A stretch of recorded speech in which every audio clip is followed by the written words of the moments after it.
Hello everyone. Today I'm going to be hopping back under the iceberg because I have some bonus entries for all of you, as well as some corrections that I have made in my previous iceberg video. So with that said, let's get started. In one of my entries I said that Maximum Destruction was delayed because of 9/11. It was supposed to debut in 2002, but got pushed back a year. Turns out this was not true. It's one of the biggest misconceptions arguably in the entire history of Monster Jam. What happened was that after his contract expired with Monster Jam, Tom Mentz decided to buy out the team, Goldberg's team, and make it his own, making it Team Mentz a team that is still around today. However, the Maximum Destruction part was withheld by SFX, or Clear Channel Entertainment, for another year until 2003. Another mistake I made was when I said that Dennis Anderson's career-ending crash was the result of the RII malfunctioning. It turns out this was not true. He just did not have anywhere near enough speed to clear a backflip, so therefore he was only able to do half of a rotation, and thus landed on his head. This next one is not a mistake, but just kind of one I forgot about. In 2014, to kind of keep up with the right lane curse, or the left lane, no, yeah, the right lane curse, Titan during qualifying had no speed, had too much speed, no brakes, and just collided right on into the wall. In one of my entries, I said that a brake line came off of Northern Nightmare and flew into the crowd at World Final 17. However, there was one person in the comment section that claimed that that was completely false. So that's currently up for speculation, but he might be right. That might not have happened. And the final correction from the original Iceberg was that Weston Anderson set the world record for the high jump, not Dennis. So I should have done more research on my behalf there. So now, let's get on with the bonus entries. Black Stallion at World Finals 1. There's not much evidence to back this up, so I'm going to try the best I can. And there was a rumor that I once heard that in 2000, Black Stallion, Michael Vaughters, was invited to be in the first World Finals. However, he was too busy that weekend. But there's not much evidence to back that up, so that might be bogus. Shake Me.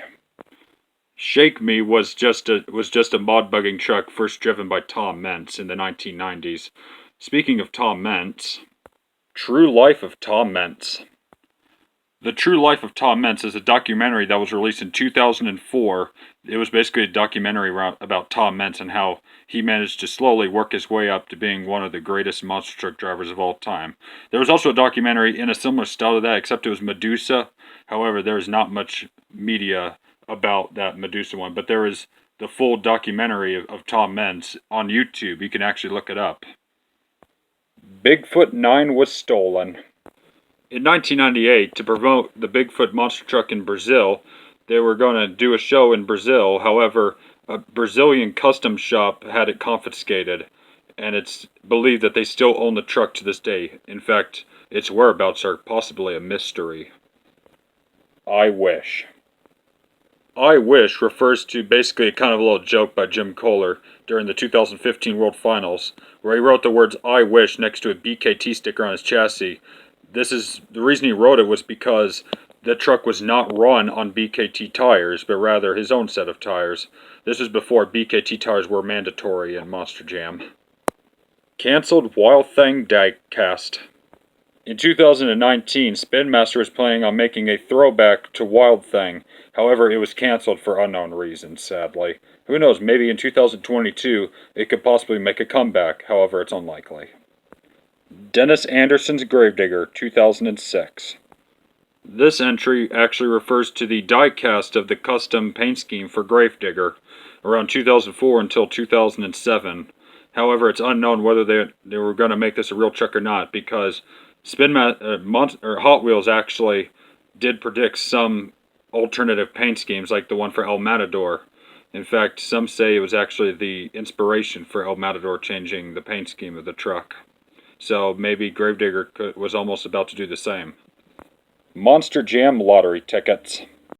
In 2001, a Minnesota state lottery decided to make some lottery tickets with monster trucks on it. So there were 5 of them. There was Bulldozer, as you see right here, Gravedigger, obviously, American Guardian, King Crunch, and of course Prowler. DK Barrel.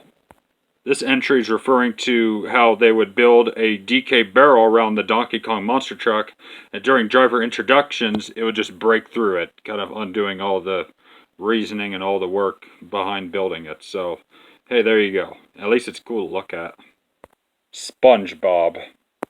This final entry refers to how in the 2002 Hot Wheels Monster Jam lineup list, SpongeBob appeared on the list.